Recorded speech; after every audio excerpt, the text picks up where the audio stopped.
고대 아테네의 철학자 소크라테스가 사형 선고를 받고도 탈옥이나 망명을 거부한 채 담담히 독배를 든 사건은 서양 철학사에서 가장 극적이면서도 심오한 질문을 던지는 순간으로 기록되어 있습니다. 흔히 악법도 법이다라는 말로 단순하게 요약되고 나는 그의 선택은 사실 그 이면에 한 철학자가 평생을 바쳐 추구했던 진린 정의 그리고 인간의 존엄성에 대한 깊은 성찰이 응축된 결정이었습니다. 그의 죽음은 단순한 법의 준수를 넘어 자신의 철학적 신념을 삶의 마지막 순간까지 일관되게 증명해 보인 위대한 철학적 순교 행위였습니다.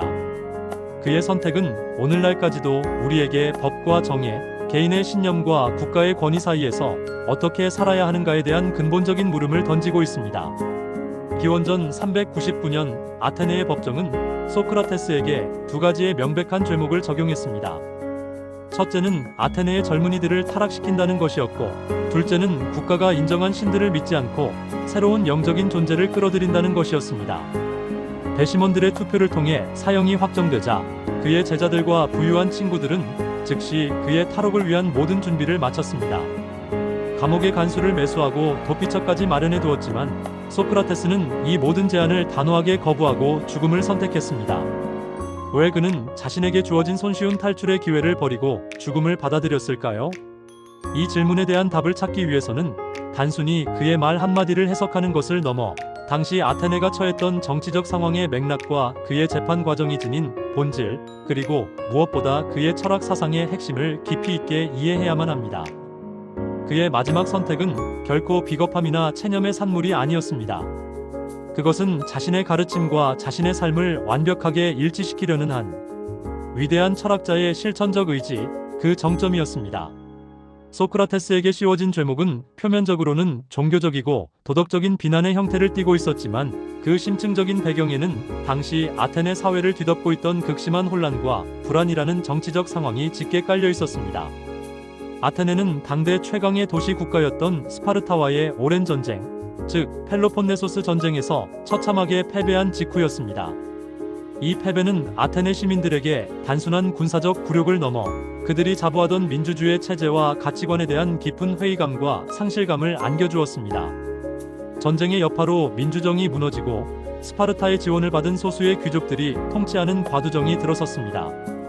이 과두정은 공포 정치를 펼치다 1년 만에 다시 민주정으로 복귀했지만 그 과정에서 아테네 사회는 극심한 불신과 분열, 그리고 복수심으로 가득 차게 되었습니다. 바로 이러한 혼란의 시기에 소크라테스가 재판에 회부된 것입니다. 그는 정치에 직접적으로 참여한 인물은 아니었지만 공교롭게도 과거 과두정의 핵심 인물이었던 크리티아스나 전쟁 중 아테네를 배신했던 알키비아데스와 같은 문제적 인물들을 가르친 스승으로 지목되었습니다. 아테네 시민들의 눈에 소크라테스는 이러한 인물들을 길러낸 장본인으로 비쳤고 그의 철학이 기존의 질서를 뒤흔드는 위험한 사상으로 간주되기 시작했습니다. 그가 거리와 광장에서 젊은이들과 나누었던 대화, 즉 끊임없이 질문을 던져 상대방이 스스로 무지하다는 사실을 깨닫게 만드는 그의 독특한 대화 방식인 삼파술은 당시 아테네의 기득권층과 보수적인 시민들에게는 사회의 근간을 이루는 전통적 가치와 권위를 조롱하고 무너뜨리는 불온한 행위로 비춰졌습니다. 결국 소크라테스에 대한 고발과 재판은 전쟁, 패배와 정치적 혼란으로 인한 사회적 불안감과 분노를 특정 개인에게 전가하려는 시도였습니다. 아테네 공동체는 속죄양이 필요했고 기존의 관념에 끊임없이 의문을 제기했던 철학자 소크라테스는 그 희생양으로 가장 적합한 인물이었던 셈입니다. 그는 법정에서 자신의 신념에 따라 아테네의 신들을 존중한다고 항변했지만 배심원들은 그의 철학적 탐구 행위 자체를 기존 체제에 대한 심각한 위협으로 받아들였습니다. 소크라테스는 플라톤이 기록한 저서 소크라테스의 변론에서 자신의 재판을 단순히 유죄와 무죄를 가리는 법적 공방의 장으로 여기지 않았습니다. 그는 오히려 이 기회를 통해 자신이 평생을 바쳐 수행해온 철학적 사명이 무엇인지를 아테네 시민들 앞에서 변호하고자 했습니다. 그의 철학적 여정은 델포이 신전에서 시작되었습니다. 그의 한 친구가 신전에서 소크라테스보다 더 지혜로운 자가 있는지를 묻자 신탁은 그보다 지혜로운 자는 없다고 답했습니다. 이 신탁의 의미를 이해할 수 없었던 소크라테스는 스스로 지혜롭다고 여기는 정치가, 시인, 기술자들을 찾아가 대화를 나누기 시작했습니다. 그 과정에서 그는 그들이 실제로는 지혜롭지 않으면서도 그렇다고 착각하고 있다는 사실을 발견했습니다. 그리고 마침내 그는 자신이 다른 사람들보다 조금이라도 더 지혜롭다면 그 이유는 오직 자신이 무지하다는 사실을 스스로 알고 있기 때문이라는 결론에 이르게 됩니다. 이러한 깨달음 이후 소크라테스는 다른 사람들의 무지를 일깨워주고 그들의 영혼을 돌보게 하는 것을 신이 자신에게 내린 사명으로 여기게 되었습니다. 그는 스스로를 거대하고 혈통 좋은 말에 비유된 아테네 국가에 달라붙어 말이 너무 둔해지지 않도록 끊임없이 침을 쏘아대는 등해와 같은 존재라고 말했습니다. 사람들을 때로는 불편하게 만들고 때로는 분노하게 만들지라도 그들이 안일한 사고의 잠에서 깨어나 진정한 안과 덕을 추구하도록 이끄는 것이 자신의 역할이라고 굳게 믿었습니다. 이러한 소명의식이야말로 그가 탈옥이나 망명을 단호히 거부한 가장 핵심적인 이유가 됩니다. 만약 그가 법정에서 목숨을 구걸하거나 판결을 피해 다른 나라로 도망친다면 그것은 아테네 법정이 내린 판결, 즉 자신의 철학적 활동이 유죄라는 것을 스스로 인정하는 행위가 되기 때문입니다. 또한 다른 곳으로 간다 한들 그는 자신의 본성인 철학적 탐구를 멈추지 않을 것이고 이는 결국 또 다른 장소에서 동일한 갈등을 낳을 뿐이라고 생각했습니다. 그에게 삶이란 단순히 숨을 쉬며 생명을 유지하는 것이 아니었습니다. 삶은 끊임없이 자기 자신과 세계에 대해 성찰하며 진리를 추구하는 과정 그 자체였습니다. 따라서 자신의 철학적 소명을 포기해야만 연명할 수 있는 삶은 그에게 성찰하지 않는 삶이며 그것은 곧 살 가치가 없는 삶이었습니다. 죽음을 피하기 위해 자신의 철학을 부정하는 것은 육체는 살릴 수 있을지 몰라도 자신의 영혼을 죽이는 행위와 다름없다고 여겼던 것입니다. 그의 오랜 친구였던 크리톤이 이른 새벽 감옥으로 찾아와 탈옥을 간곡히 권유했을 때 소크라테스는 자신의 입장을 설명하기 위해 독특한 방식을 사용합니다.